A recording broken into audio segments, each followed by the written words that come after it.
Welcome to The Explainer. Today, we're breaking down a really powerful movement that's giving a whole generation of martial arts pioneers a brand new stage to shine on.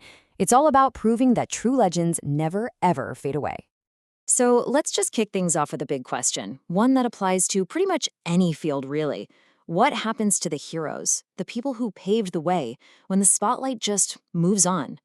In the world of martial arts, a lot of the masters who literally built the sport found themselves on the sidelines. And wow, this quote from Grandmaster Jerry Fontanez, it just hits the nail on the head, doesn't it? He saw the very people who laid the foundation with their own blood, sweat, and tears getting pushed aside. And you know what? He decided it was time to do something about it. All right, Section 1, When Legends Are Forgotten.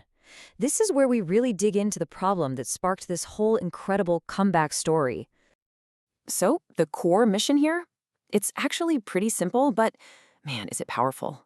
See, as a lot of the modern organizations started focusing almost entirely on younger competitors, this huge gap was created.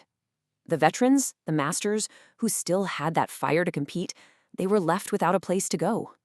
This movement is all about filling that void. Okay, Section 2, One Man's Mission.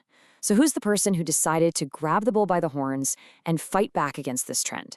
Let's meet the founder who's channeling decades of passion into a whole new league. The movement's called Yumin OG. Yumin, that's pronounced Yumin, stands for the Unified Martial Arts Network. And OG? Well, you probably guessed it. Older guys and older girls, specifically celebrating all the amazing competitors aged 30 and up. And the guy behind all this, Grandmaster Jerry Fastfeet Fontanez, he's definitely not new to the scene.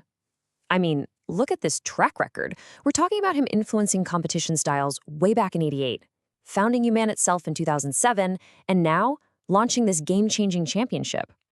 On to Section 3, the Pioneers Return. So, he put out the call. How was it answered?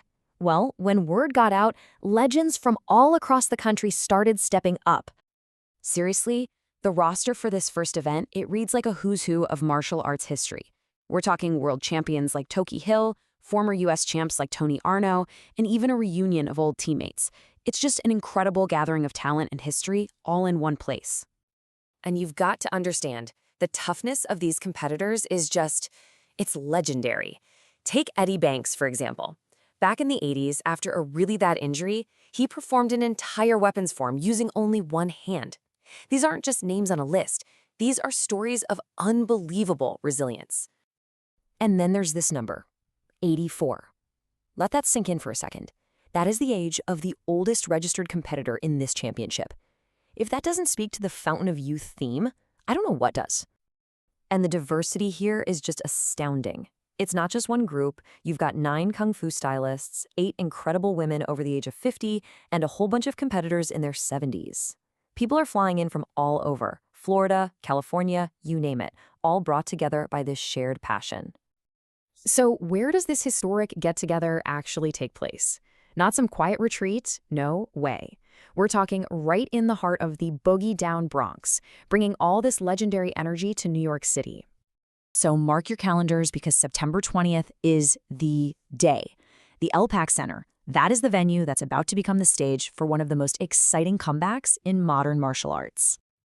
And hey, if you're thinking, I have got to see this for myself, there are a couple ways you can do it. You can grab a general admission ticket, or you can go for the all-access VIP pass to see it all. Eliminations, finals, even the after party. Either way, definitely book in advance because it'll save you a few bucks. All right, Section 5, Forging a New Legacy. And this is a big one because this championship, it isn't just a one-time reunion. It is the launch pad for something much, much bigger. The whole vision is inspired by the absolute golden era of the 1980s, pulling from that regional structure you'd see in the legendary Karate Illustrated magazine. The goal? Resurrect that amazing spirit and build a brand new nationwide UMNOG league with at least 10 tournaments a year. And that is why this tournament on September 20th is so important. It's not just for bragging rights. Nope. Competitors are out there earning points to get seeded for the official 2026 Uman OJ season. The stakes are real, and the future of this whole league starts right here, right now. You know, all of this really leaves us with one final powerful question. By honoring these pioneers, by giving them a stage that's built on respect and history, can the spirit of the past actually reignite and build the future of a sport? Well, UMANOG is betting everything that it can.